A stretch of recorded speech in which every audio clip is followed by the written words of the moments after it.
C'est-à-dire que les Rams de Los Angeles, il y a encore 4 ans, c'était les Rams de Saint-Louis. C'est-à-dire que c'est comme si demain tu me dis, bah le PSG en a marre d'être à Paris et on va devenir le, je sais pas moi, le Clermont-Saint-Germain. Attends, pause. C'est quoi le Crayon Média ? On est une équipe qui vous propose du contenu vidéo respectant 3 piliers. Le débat, l'ouverture d'esprit et la pluralité des opinions. Notre but, faire réfléchir et permettre la libre circulation des idées. Bonne vidéo. Bonjour à tous, c'est Valorant pour le Crayon. On se retrouve pour un nouveau format d'œil pour œil, un format qui a pour but de rentrer en contradiction, ou du moins d'aller chercher en profondeur des questions avec des invités qui savent de quoi ils parlent, et là c'est le cas de le dire. Je suis aujourd'hui avec Kevin Diaz. Bonjour Kevin. Bonjour à tous. Et tu es du coup chroniqueur pour l'Afterfoot aujourd'hui, pour d'autres chaînes de télévision par le passé, et tu étais évidemment ancien joueur professionnel aux Pays-Bas et au Portugal notamment. On est là pour parler un peu du panorama du foot global. Nous, on n'est pas forcément très sport à la base sur la chaîne, mais je trouve que ça rejoint beaucoup de sujets de société, notamment sur la question de la Super League européenne qui était en train de se créer, qui a du coup capoté quasiment instantanément. Quel est toi ton avis sur cette Super League? Je vais préciser pour ceux qui ne sauraient pas de quoi on parle, c'est les 12 des plus grands clubs, en tout cas économiquement en Europe, qui s'étaient réunis pour former une ligue à l'inverse des institutions européennes qu'est l'UEFA. Quel est ton avis toi sur cette ligue? Bah écoute, la seule chose que je rajoutais par rapport à ce que tu as décrit concernant la Super League, c'est qu'en fait c'était une ligue fermée. Et c'est ce qui a rebuté pas mal de monde, dont moi.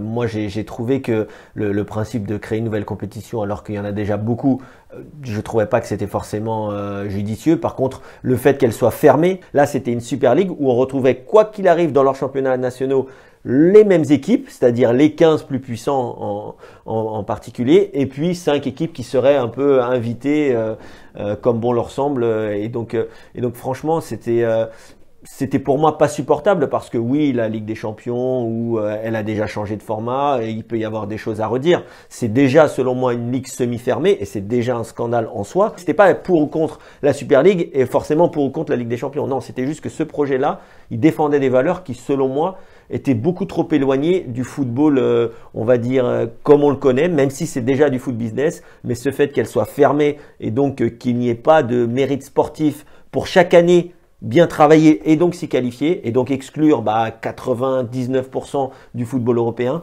moi je trouvais ça insupportable et c'est ce que je pense, en tout cas tous ceux qui étaient contre trouvaient insupportable.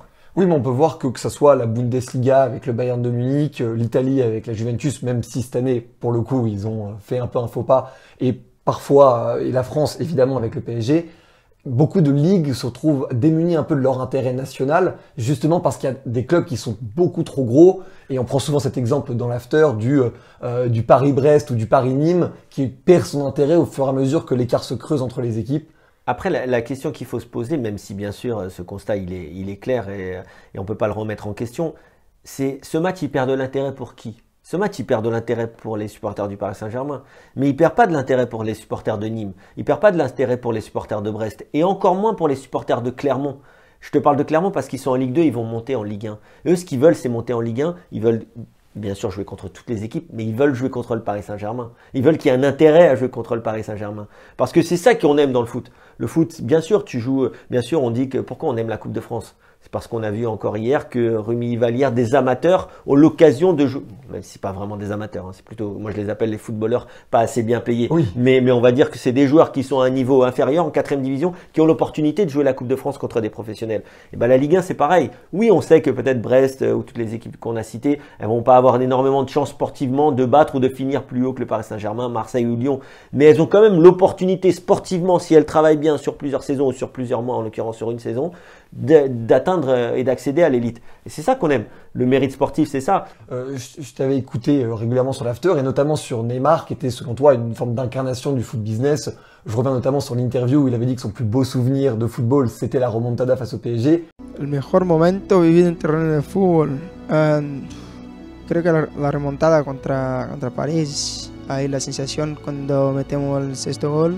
Ce qui a fait évidemment hurler beaucoup de supporters du PSG, notamment parce qu'en fait il y a beaucoup moins cette identification aux valeurs, les joueurs comme Francesco Totti à la Roma qui avait fait toute sa carrière dans le même club.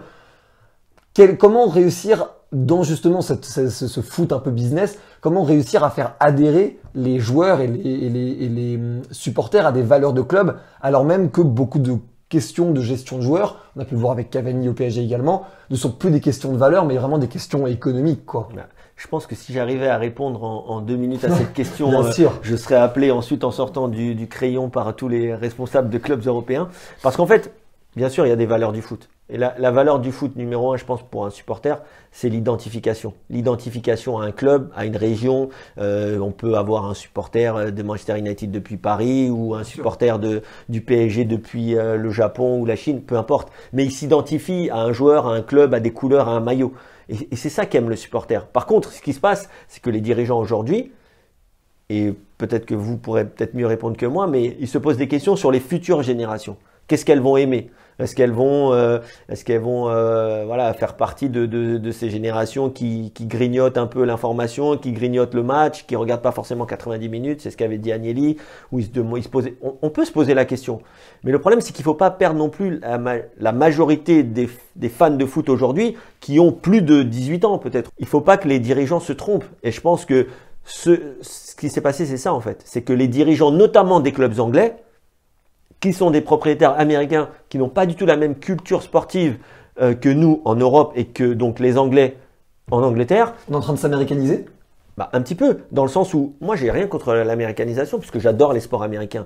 Mais les sports américains aux États-Unis, ce sont des franchises. Est-ce qu'on se rend compte qu'aux États-Unis, c'est une ligue fermée, ouais, également. C'est une ligue fermée, mais surtout c'est des franchises. C'est-à-dire que les Rams de Los Angeles, il y a encore 4 ans, c'était les Rams de Saint-Louis. C'est-à-dire que c'est comme si demain tu me dis, le PSG en a marre d'être à Paris et on va devenir le Clermont Saint-Germain. C'est pas possible en Europe. Ça va pas du tout avec notre culture et ça, il faut que les propriétaires américains, ils s'en rendent compte. Je veux dire, pour un fan anglais, il y avait une banderole, je sais plus dans quel stade, je crois que c'était peut-être Arsenal, je crois qu'ils ont été très très virulents. Ouais, Arsenal. Fuck the Super League! Fuck the Super League! Mais il y en a eu beaucoup à Liverpool, à Manchester United qui ont quand même envahi le terrain 2 semaines après alors que c'était terminé. Mais il y avait une banderole qui disait nous on veut aller à Turf Moor en hiver. Turf Moor c'est le stade de Burnley, tu vois. Mais pour les Anglais c'est important, les derbies, les luttes régionales. Le football c'est aussi le sport, mais le football en particulier c'est un peu les luttes de clochers. Mais c'est ce qu'on aime. Je suis C'est ce qu'on aime un d'accord. peu. Et c'est ça qui est d'autant plus étonnant que 6 des instigateurs de la Super League soient anglais, alors même que c'est le championnat aujourd'hui, Ils je sont vais mettre pas des guillemets à ça, mais le plus attractif. Mais beaucoup d'investisseurs aujourd'hui ne sont pas vraiment avec un ancrage régional. Mais le problème, c'est comme je te dis, c'est que en Angleterre, au Paris Saint-Germain, même à Marseille, ce sont des propriétaires ou c'est même pas des propriétaires, c'est des investisseurs qui sont là pour d'autres considérations que faire briller le club qui les a fait rêver enfants ou on pardonnera toujours plus à celui qui est supporter du club et qui met son argent et qui peut faire des mauvais choix, mais qui aime le club. Mais là, on a un peu trop l'impression maintenant que ce sont des gens qui sont là pour faire de l'argent. Est-ce qu'un club qui n'est pas adulé de ses supporters, notamment en privilégiant le sportif à l'économique, se retrouve pas à avoir même justement plus de résultats financiers dans un second temps parce qu'il y a un plus gros engouement autour? On peut le voir en Allemagne notamment, où les stades sont bien plus pleins que dans les autres pays. Mais bien sûr, là tu as tout compris. C'est-à-dire que après, c'est pas facile.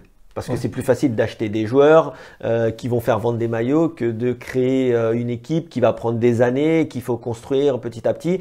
Au début, Manchester City, ils ont gagné des titres. Mais ils n'avaient pas forcément l'équipe qui leur a permis aujourd'hui avec un entraîneur. Mais Pep Guardiola, ça fait 5 ans, je crois qu'il est à Manchester City. Et même Pep Guardiola, qui est le meilleur entraîneur du monde, avec un investisseur qui a beaucoup de moyens dans la meilleure ligue, avec un club qui n'était pas un des plus grands clubs anglais, mais qui avait quand même une histoire déjà intéressante pour le football anglais, ils ont mis presque 10 ans. Abramovich, l'investisseur russe à Chelsea, il a mis, je crois, 9 ans pour gagner la Ligue des Champions. Donc, ça prend du temps le football. Le problème, c'est qu'un investisseur, il veut une rentabilité, mais c'est pour ça peut-être que le sport est l'économie la plus difficile pour réussir, en tout cas, à gagner des titres. Et tu parles du coup d'investisseurs et de résultats financiers. Il y a beaucoup de clubs qui sont en grand danger financier. On prend l'exemple de Bordeaux, Lille qui avait eu des problèmes avec le gendarme financier du football français. On peut voir aussi qu'à Fiorentina en Italie, il y a beaucoup de problèmes. Comment ces clubs-là se gèrent? Parce qu'en fait, on a l'impression qu'ils sont en faillite ou qu'on dit qu'ils sont en faillite depuis des années, depuis 10 ans, 15 ans. Qu'est-ce qu'ils font qu'ils coulent toujours pas, de une? Et de deux, comment réussir en fait à retourner la situation pour ces clubs-là? J'ai parlé donc du fait qu'il y a des investisseurs qui arrivent, qui connaissent pas forcément. Moi, je dis toujours à un investisseur, et j'en ai connu, que ce soit au niveau amateur, au niveau professionnel. Si l'investisseur, il vient et qui connaît pas la matière première, il y a une chose à faire, c'est s'entourer des bonnes personnes. Alors je ne sais pas comment ça se passe dans ces clubs-là, même si bon à Bordeaux on a quand même voilà des investisseurs américains déconnectés qui viennent, qui font confiance à des personnes qui sont pas forcément compétentes ou. Oui, tu prenais l'exemple de Jacques-Henri Hérault dans une émission de l'After en disant qu'il connaissait pas le foot. Voilà. Et le problème de Hérault, c'est qu'il ne connaît pas du tout la matière première, mais même pas un peu, tu vois, je veux dire. C'est même pas, je suis sûr qu'il a peut-être jamais joué au foot de sa vie. C'est compliqué, je trouve. Après, peut-être qu'il a fait d'autres choses pour le marketing, pour la marque Marseille. Le bilan n'est pas tout n'est pas négatif, mais par contre, il y a quand même, je te dis, une balance et un équilibre à trouver entre les choix sportifs et les choix financiers ou les choix marketing. Et ça, c'est le plus dur à trouver encore une fois dans le foot. Et quand on parle de clubs comme Bordeaux, qui est un club qui me plaît, on apprécie tous Bordeaux en France. C'est vrai que c'est triste de le voir dans cette situation parce que c'est quelque chose quand même qui arrive pas du jour au lendemain, qu'on a vu arriver, qu'on a vu venir. Maintenant, c'est quand même des clubs qui tu vois, là, je parlais tout à l'heure de régionalisation ou d'ancrage un peu territorial ou régional. D'après ce que j'ai compris, les deux repreneurs qui sont susceptibles de reprendre Bordeaux, c'est quand même des gens de la région ou au moins des gens qui aiment ce club. Et ça, je pense que ça plaît aux supporters et on va être beaucoup plus indulgents avec eux. On va leur laisser du temps. Après, le petit truc qu'on a en France, c'est que les clubs vivent beaucoup, peut-être trop des droits télé. Tu as pris l'exemple de l'Allemagne. D'ailleurs, dans la nouvelle revue l'Afterfoot, il y a un papier, la revue, je la conseille parce qu'elle est vraiment exceptionnelle. Oui, c'est la première édition qui sort. Voilà, c'est Daniel Riolo et Gilbert Bribois qui ont créé cette revue pour les 15 ans de l'Afterfoot, donc qui est quand même l'émission phare à la radio, qui est un premier podcast de France. Ouais, voilà, premier podcast de France. C'est une émission à laquelle je participe avec grand plaisir. D'ailleurs, pour les nouvelles générations, si tu veux te faire une culture foot, je pense que je le recommande chaudement. Voilà, c'est vraiment super. Et dans la revue, il y a notamment un papier il y a plein de très bons papiers. Mais il y a un papier très intéressant de Paulo Breitner où il parle du foot allemand et comment justement le foot allemand avec ce 50+1, mais ça faudra lire la revue, ce sera trop long à expliquer ici, mais on va dire il y a quand même une valeur associative et les supporters ont une grande part.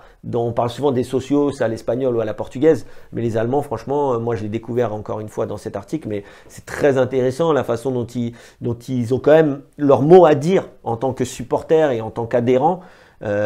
Pour le pouvoir de décider dans un club. Et je pense que des clubs comme Bordeaux, des clubs comme Saint-Etienne, qui sont quand même des clubs avec une grosse fanbase, comme on dit, je trouve que c'est quand même intéressant de faire participer les supporters, même si, bien sûr, il faut quand même... Bien sûr, et puis même la vie de la ville. Et on en parlait un peu en off du lien entre la politique et le foot, ou du moins du comparatif qu'on pouvait faire.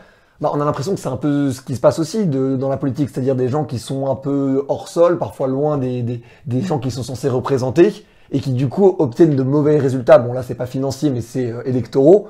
Et donc du coup, est-ce que c'est pas même une crise globale de la société qu'on vit du coup de cette espèce de déracinement en fait des populations envers les entités qui le soutenaient quoi? Ouais, mais pour m'intéresser un peu à tous ces sujets-là, hors foot aussi, moi j'ai vécu 7 ans aux Pays-Bas, il y a clairement des trucs à mettre en corrélation avec ce qui se passe sur et en dehors du terrain aux Pays-Bas et sur et en dehors du terrain en France. Parce que il y a quand même, par exemple, si je compare avec ce que moi j'ai vécu, j'avais donné cet exemple-là dans mes premiers passages à l'After, où on m'avait demandé comment est-il possible d'importer le modèle de l'Ajax en France.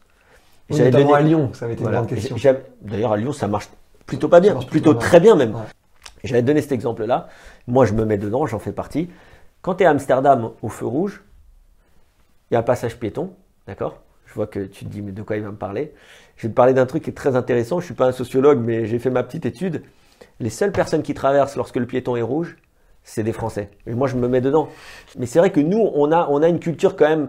Je vais pas dire de la transgression, mais on aime bien un peu. Ouais. Voilà, on est un peu latin, on aime bien avoir notre liberté et on est, on va dire, un peu moins rigoureux sur certaines choses. Après, la France, attention, quand tu vis à l'étranger, tu vois aussi qu'en France, il y a plein de choses qui sont très très bien, voire beaucoup mieux que dans beaucoup de pays, dont les Pays-Bas et dont. Comme quoi, par exemple?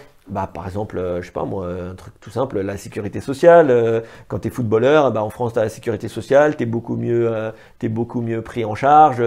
En Pays-Bas, il y a de très bons hôpitaux, mais c'est payant, c'est autre chose, quoi. C'est plus à l'anglo-saxonne. Donc, il faut aussi voir, on critique souvent ce qui se passe en France, mais il y a aussi de très très bonnes choses en France, et ça, faut en être conscient. Et je pense que quand tu vis à l'étranger, tu te rends compte de tout ça. Ce qu'on peut améliorer et ce qui est de très bien chez nous. Et dans le foot, c'est pareil. Il y a plein de bonnes choses dans notre football. Est-ce qu'on est un grand pays de foot? On va dire dans la population lambda, je sais pas. Si par rapport à certains pays latins comme l'Italie, le Portugal ou l'Espagne, peut-être que la population générale s'intéresse moins au foot hors grande compétition internationale. Ça reste le sport le plus populaire. Mais c'est le sport le plus populaire, mais il y a énormément de licenciés. Mais dès que tu fais le tour du périph', il y a énormément de gens qui aiment le foot et qui jouent au foot. Donc moi, je pense qu'on est un grand pays de football de masse. Après, le football d'élite, on a 2 Coupes du Monde, donc on est quand même pas si mal que ça. Après, en football de club, c'est là qu'est un peu notre talon d'Achille parce qu'on a que 2 Coupes d'Europe quand plein de petits pays en ont beaucoup plus.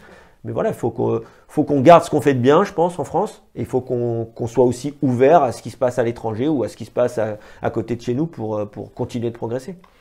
De toutes ces discussions de foot business et même d'organisation, que ce soit politique ou sociétale du football, en fait, on a l'impression qu'on parle de moins en moins de jeux aussi, en fait, dans le foot. Et est-ce que, en fait, on peut arriver à un stade, justement, d'avancement économique de foot business où il y a de moins en moins d'identités de jeu fortes, comme on peut retrouver soit à l'Atlético, soit aux Reds de Jürgen Klopp, soit même, je peux prendre l'exemple de Dortmund ou de Leipzig en Allemagne. Est-ce qu'aujourd'hui les identités de jeu sont plus propres aux entraîneurs qu'aux clubs? Non, il y a encore les Pays-Bas qui ont leur identité. Les Allemands ont pris un peu de tout. Ils ont fait un peu leur identité en mêlant jeu de possession et contre-attaque. Les Italiens, c'est toujours quand même assez rigoureux défensivement. Et je trouve que c'est bien. Il faut que ça reste comme ça. Maintenant, forcément, les entraîneurs, comme tu as dit, ça change. Ça passe d'un pays à l'autre. Mourinho a fait tous les plus grands pays de football. Donc, il a aussi son identité à lui. Mais je trouve que c'est bien en tout cas qu'on retrouve quand même encore, même si bien sûr il y a une globalisation, on va dire une mondialisation du foot qui fait qu'on essaye tous de se copier les bonnes choses les uns des autres, mais de voir l'Atlético de Simeone ou je sais pas moi, ou le jeu de Liverpool, Gasperini à l'Atalanta. Ouais, Gasperini à l'Atalanta, mais si c'est pas trop italien puisque c'est quand même un jeu qui est assez offensif, mais voilà, je trouve que c'est quand même bien qu'il y ait des entraîneurs qui ont encore une identité, ou des championnats où certaines équipes ont encore l'identité. Je trouve que ça donne toujours son charme à ce football, quoi. Qu'est-ce que tu espères pour le football sur les 10 prochaines années? Quelle est l'imperfection que tu vois dans le monde du foot que tu aimerais le plus voir être résolue d'ici 10 ans? Je pense comme toutes les économies, on parlait tout à l'heure de l'économie, on va dire globale, je trouve qu'il va quand même falloir arriver à trouver un moyen de réguler cette économie parce que, alors je sais pas. Par le fair play financier? Je pense honnêtement qu'il a été pas mal décrié, mais avec cette crise, avec tout ce qui se passe en ce moment, on se rend compte que c'est pas forcément un mauvais système. Alors oui, ça va encore une fois peut-être, on va dire, ouais, mais ça favorise les anciens, les grands clubs qui étaient déjà en place. Voilà. Mais bon. Il y en a toujours qui seront favorisés. Par contre, gérer les dépenses d'un club, faire en sorte que moi, je trouve, j'ai appris qu'en Espagne, pareil, toujours dans la revue l'Afterfoot, mais c'est Javier Tebas, le patron du football espagnol, dit que chez lui, en Espagne, ils essaient de pas avoir plus d'un certain pourcentage du budget qui est pour la masse salariale des joueurs. Je trouve que c'est normal. On peut pas comme ça être aussi dépendant quand tu es un club ou en tout cas je sais pas si dépendant est le bon mot, mais on va dire ça occupe une aussi grosse partie du budget. Voilà, il faut pas que la masse salariale occupe une aussi grosse partie du budget. Alors oui, il y aura toujours bien sûr les joueurs, c'est la valeur un peu c'est la spécificité du football, c'est que les joueurs sont un actif dans un club, mais quand même il faut arriver à réguler ça. Au final, le principe du fair play financier, je me rends compte aujourd'hui que je trouve que c'est quand même assez intéressant. Encore une fois, il faudrait peut-être l'adapter, mais il faut qu'il y ait quand même, si tu me demandes qu'est-ce qu'il faut arriver à améliorer, une régulation et surtout que tout le monde reprenne un peu ses esprits parce que sur certains dossiers, on est un peu parti trop loin. C'est les dernières questions qu'on pose au crayon à chacun de nos invités. Qui tu aimerais voir dans ce format d'œil pour œil, d'interview contradictoire sur le crayon? Écoute, je trouve que pour vous qui êtes un jeune média, avoir Emmanuel Macron, ça pourrait être sympa. C'est une très bonne idée. On a eu la recommandation en plus cette semaine, donc ça fait très plaisir. Emmanuel, si tu nous regardes. Et c'est la dernière question. Qu'est-ce que t'évoques la phrase « trace tes contours » ? C'est le slogan du média. Je trouve que c'est un slogan intéressant d'ailleurs. C'est un peu prends ton destin en main et vis ta vie par tes propres choix. Voilà. Super. Merci beaucoup Kevin. Merci à vous. C'était un vrai plaisir de te recevoir dans cette interview. Plaisir partagé. Merci beaucoup de nous avoir suivis. N'oubliez pas de vous abonner, de lâcher un petit like, de mettre un petit commentaire. Merci beaucoup de nous avoir suivis. On se retrouve très bientôt pour d'autres vidéos sur le crayon. C'était Valorant. Ciao.